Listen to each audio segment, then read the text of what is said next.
Hello students, welcome to my channel with a new projection.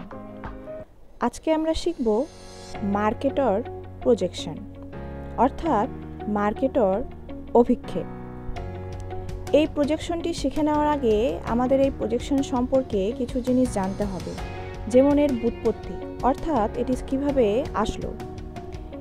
এই অভিক্ষেপটি Flemish ভূগোলবিদ এবং cartographer জেরার্ডাস মার্কেটরের দ্বারা 1569 সালে করা হয়ে থাকে। এটি একটি নলাকার মানচিত্রের প্রক্ষেপণ। এবার জানবো আমরা মার্কেটর অভিক্ষেপ কাকে বলে। একটি কনফর্মাল ম্যাপ প্রজেকশন যার মেরিডিয়ানসগুলি সাধারণত একে অপরের সমান্তরালে আঁকা হয় এবং অক্ষাংশের সমান্তরালগুলি সরল রেখা যার পরস্পর থেকে দূরত্ব বিষুবরেখা থেকে তাদের দূরত্ব বৃদ্ধি পায়। এছাড়াও আমাদের জানতে হবে এই প্রজেকশনের বৈশিষ্ট্য।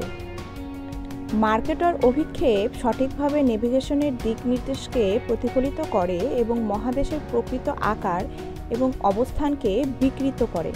এটা এই প্রজেকশনের একটি সমস্যা যে মহাদেশের প্রকৃত আকার এবং অবস্থানকে বিকৃত করে থাকে। তাহলে আমাদেরকে এখন জানতে হবে মার্কেটর অভিক্ষেপ বিকৃত হয় কেন। কেননা অক্ষাংশ বিষুবরেখা থেকে মেরু পর্যন্ত বৃদ্ধি পায়, যেখানে স্কেল অসীম হয়ে যায়।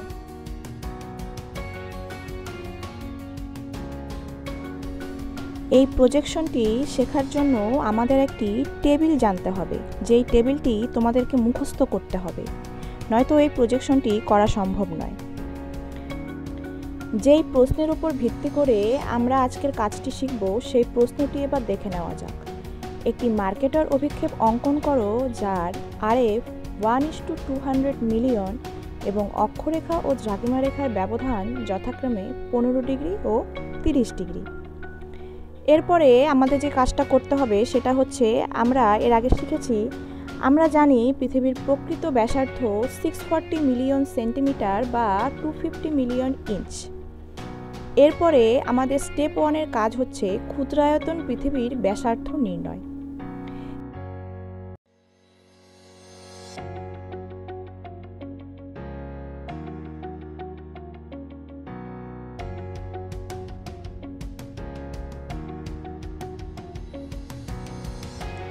ক্ষুদ্রায়তন পৃথিবীর ব্যাসার্ধ নির্ণয় এর সূত্র আমরা আগেই জেনেছি, RF ইন্টু পৃথিবীর প্রকৃত ব্যাসার্ধ। RF রয়েছে 1:200 মিলিয়ন, তাহলে 1/200 মিলিয়ন এবং পৃথিবীর প্রকৃত ব্যাসার্ধ যেহেতু কাজটা সেন্টিমিটারে হবে, তাই 640 মিলিয়ন সেন্টিমিটার। এই 200 মিলিয়ন দিয়ে 640 মিলিয়নকে কাটাকুটি করলে মান পাওয়া যাবে 3.2 সেমি, অর্থাৎ পৃথিবীর ব্যাসার্ধ 3.2 সেমি পাওয়া গেল। এই 3.2 সেমি দিয়ে আমরা একে একে স্টেপ 2, স্টেপ 4 এবং স্টেপ 5-এর কাজ করব। স্টেপ 2-এর কাজ হলো নিরক্ষরেখার দৈর্ঘ্য নির্ণয় করা, যার সূত্র 2πr। 2 গুণন পায়ের মান আমরা ছোটবেলায় শিখেছি 22/7 এবং আর রয়েছে 3.2। এটাকে মানটা বের করলে মান পাওয়া যাবে 20.11 সেন্টিমিটার। এবার স্টেপ 3-এর কাজ হলো দ্রাঘিমা রেখার জন্য নিরক্ষরেখাকে ভাগ করতে হবে। এবার পুরো পৃথিবীর দ্রাঘিমা রেখা হচ্ছে 360 ডিগ্রি, আর আমাদের প্রশ্নে বলে দিয়েছে ব্যবধান দ্রাঘিমা রেখার 30 ডিগ্রি। তাই 360 ডিগ্রিকে 30 ডিগ্রি দিয়ে আমরা ডিভাইড করব, তারপরে দ্রাঘিমা রেখা পাওয়া যাবে 12টি। এই স্টেপটি তোমরা চাইলে স্কিপ করতে পারো। এরপরে রয়েছে স্টেপ 4, নিরক্ষরেখা বরাবর দ্রাঘিমা রেখা বিভাজন, অর্থাৎ নিরক্ষরেখা ধরে আমরা যে দ্রাঘিমা রেখাগুলো টানবো তার মান কত হবে। এর সূত্র হলো 2πr into 30 degree by 360 degree. 30 degree কেননা প্রশ্নে দ্রাঘিমা রেখার ব্যবধান বলে দেওয়া রয়েছে 30 ডিগ্রি। এবার 2πr এর মান স্টেপ 2-এ বেরিয়েছে 20.11 ইন্টু 30 ডিগ্রি বাই 360 ডিগ্রি। এটা কাটাকুটি করলে পাওয়া যায় 1/12। এই মানটা হিসাব করে বের করলে পাওয়া যায় 1.67 সেন্টিমিটার। এরপরে স্টেপ 5-এর কাজ হলো নিরক্ষরেখা থেকে অক্ষাংশের দূরত্ব।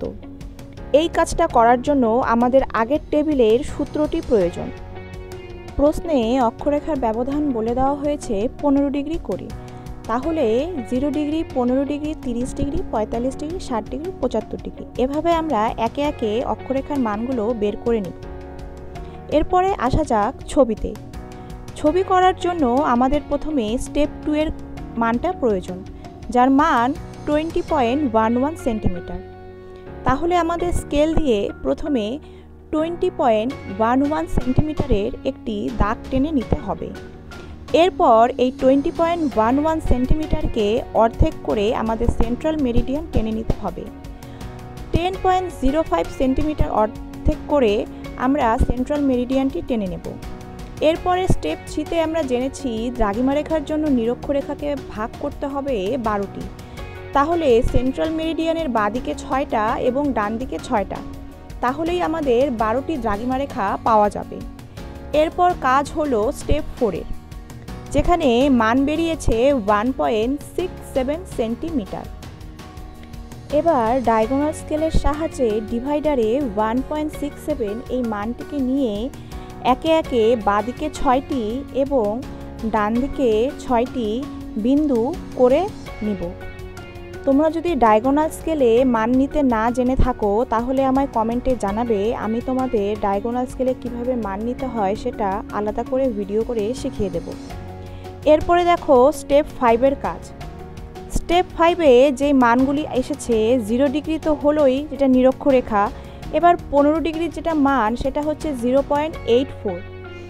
এই মানটি আমরা ডায়াগোনাল স্কেলের সাহায্যে ডিভাইডারে নিয়ে বিন্দু থেকে ওপরে এবং নিচে দু জায়গায় পয়েন্ট করে নিব। এরপরে রয়েছে 30 ডিগ্রি। 30 ডিগ্রির মান 1.75। এটাও আমরা ওপরে অর্থাৎ নর্থে এবং নিচে অর্থাৎ সাউথে দুদিকেই আমরা ডিভাইডারের সাহায্যে বিন্দু করে নেব। পয়েন্টগুলো ভালো করে যাতে বোঝা যায় সেই জন্য আমরা পেন্সিল দিয়ে সেই পয়েন্টগুলোকে একটু হাইলাইট করে নেব। এরপরে রয়েছে 45 ডিগ্রির মান। 45 ডিগ্রির মান বেরিয়েছে 2.81। এবার এই 2.81কে আবার একইভাবে ডিভাইডারে নিয়ে ডিভাইডার দিয়ে উপরে এবং নিচে দুদিকেই পয়েন্ট করে নেব। তারপরে 60 ডিগ্রি। 60 ডিগ্রির মান বেরিয়েছে 4.21 সেন্টিমিটার। এবার এটাও ডিভাইডারের সাহায্যে নর্থ এবং সাউথ দুদিকেই পয়েন্ট করে নেব।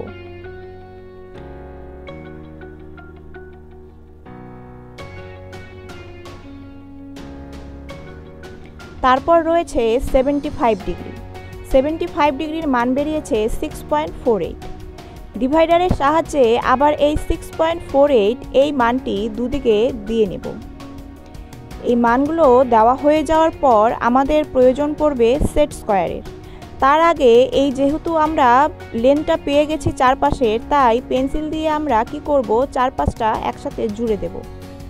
এরপর সেট স্কোয়ার বসিয়ে নিরক্ষরেখার প্যারালালি একে একে আমরা এই যে ওপরে এবং নিচে পয়েন্টগুলো করেছি সেগুলো লাইন আমরা টেনে দেব।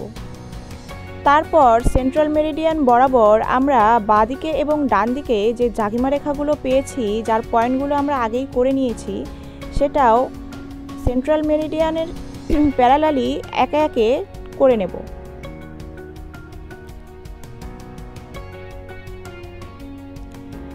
সম্পূর্ণ কাজটি হয়ে যাওয়ার পর আমাদের এই দ্রাঘিমা রেখা এবং অক্ষরেখার মানগুলো লিখতে হবে। অক্ষরেখার মানগুলো ছিল 15 ডিগ্রি ব্যবধানে, তাহলে 0 ডিগ্রি যেটা নিরক্ষরেখার মান, ওপরের দিকে 15 degree, 30 degree, 45 degree, 60 degree, 75 degree north এবং নিচের দিকে এই একই মান হবে সাউথ। তারপর দ্রাঘিমা রেখার ব্যবধান ছিল 30 ডিগ্রি, তাই সেন্ট্রাল মেরিডিয়ানকে 0 লিখে ডান দিকে 30 ডিগ্রি, 60 ডিগ্রি, এভাবে 180 ডিগ্রি ইস্ট এবং বাঁদিকে 30 ডিগ্রি, 60 ডিগ্রি, 90 ডিগ্রি, এইভাবে 30 ডিগ্রি ব্যবধানে 180 ডিগ্রি ওয়েস্ট। এরপর আমাদের আরএফটা লিখে নিতে হবে। প্রশ্নে আমাদের আরএফ দেওয়া ছিল 1:200 মিলিয়ন। তারপর যেটা লিখতে হবে সেটা হচ্ছে অক্ষাংশগত ব্যবধান, যা দেওয়া ছিল 15 ডিগ্রি। এরপর আমাদের দ্রাঘিমাংশগত ব্যবধানটাও লিখে নিতে হবে। দ্রাঘিমাংশগত ব্যবধান ছিল 30 ডিগ্রি। এটুকুনো হয়ে যাওয়ার পর আমাদেরকে এই কাজটির হেডিংটা লিখতে হবে। হেডিংয়ে আমরা লিখব প্রজেকশনের নামটি, অর্থাৎ মার্কেটর অভিক্ষেপ। এই ওপরে হেডিংটা খুব সুন্দর করে আমাদের লিখে নিতে হবে। হেডিং দেওয়া হয়ে যাওয়ার পরে আমাদেরকে চারপাশে সুন্দর করে বর্ডার টেনে দিতে হবে, যাতে কাজটি দেখতে সুন্দর লাগে। এরপর এই প্রজেকশন সম্পর্কে আমাদের আরও কিছু জিনিস জানতে হবে।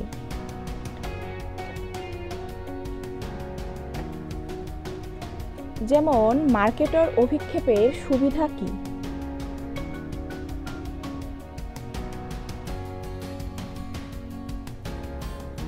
মার্কেটর অভিক্ষেপে যে সুবিধা রয়েছে সেটা হলো মার্কেটর অভিক্ষেপ দিক নির্ণয়ের উদ্দেশ্যে মানক মানচিত্রের প্রক্ষেপণে পরিণত হয়েছে। এবার মানক কথাটা হয়তো তোমরা নাও বুঝতে পারো। মানক কথার অর্থ হচ্ছে স্ট্যান্ডার্ড। তাহলে এবার বুঝতে পেরেছো কি? তারপরে হচ্ছে এর কারণ উত্তর দিকে ঊর্ধ্বমুখী এবং দক্ষিণ দিককে নিচের দিকে প্রতিনিধিত্ব করার ক্ষেত্রে এটি অনন্য। যখন এই প্রজেকশনটি উপরের দিকে উঠছে তখন এটা ওপরের দিকেই উঠে যাচ্ছে এবং নিচের দিকেও প্রতিনিধিত্ব করছে। এছাড়াও এটি স্থানীয় দিক নির্দেশ এবং আকারগুলি সংরক্ষণ করতে সক্ষম।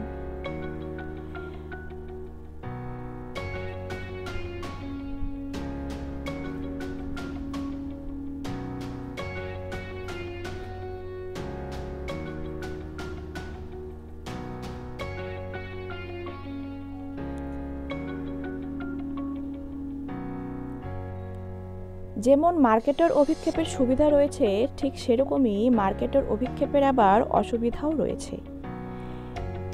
আমাদেরকে মার্কেটর প্রজেকশনের অসুবিধাটা কি সেটাও জানতে হবে।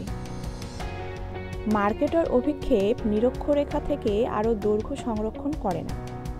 পৃথিবীর ক্ষুদ্রতম দূরত্ব মানচিত্রের একটি সরলরেখা দ্বারা উপলব্ধি করা যায় না বলে ভূগোল শেখার জন্য উপযুক্ত নয় এবং রাজনৈতিক মানচিত্রে এলাকাগুলিকে বিকৃত করে। রাজনৈতিক যে মানচিত্র রয়েছে সেখানকার এলাকাগুলো যেটা আমরা দেখাতে চাই সেটা এই প্রজেকশন দ্বারা দেখানো একদমই সম্ভব নয়। তাই বলা হয়েছে ভূগোল শেখার জন্য এটি উপযুক্ত নয়। এরপর দেখো মানচিত্রটি যার ফলে কনফর্মাল। এর ফলস্বরূপ কি হচ্ছে? মার্কেটর অভিক্ষেপটি নিরক্ষীয় অঞ্চল থেকে দূরে থাকা বস্তুর আকারকে স্ফীত করে দিচ্ছে।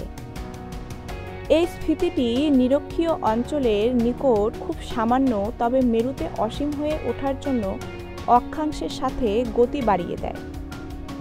উদাহরণস্বরূপ আমরা বলতে পারি গ্রিনল্যান্ড এবং আন্টার্কটিকার মতো ভূখণ্ডগুলি নিরক্ষীয় অঞ্চলের নিকটবর্তী মধ্য আফ্রিকার স্থলভূমির তুলনায় অনেক বেশি বড় প্রদর্শিত হয়। এবার তোমরা বুঝতেই পারছো যে এখানে অসুবিধাতে কি বলতে চেয়েছে। উদাহরণটা দেখলে পরে আমরা বেশ ভালো মতন বুঝতে পারি যে মার্কেটর অভিক্ষেপের অসুবিধাটা কী।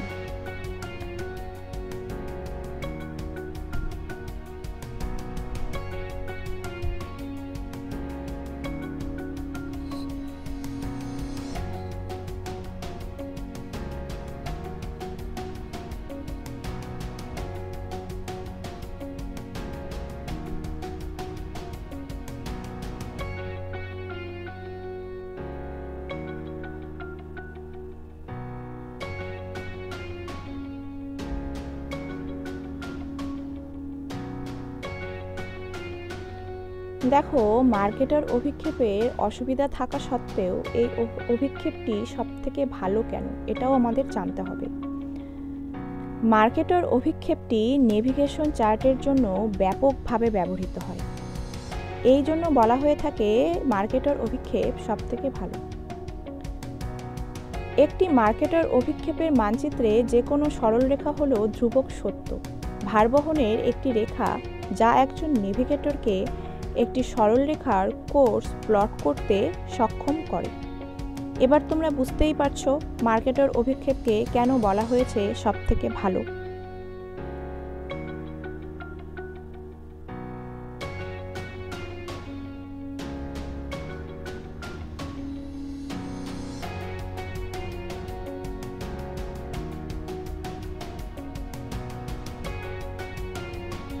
তোমাদের যদি এই প্রজেকশনে কোনো অসুবিধা হয়ে থাকে কমেন্ট বক্সে আমায় জিজ্ঞেস করো। Thanks for watching.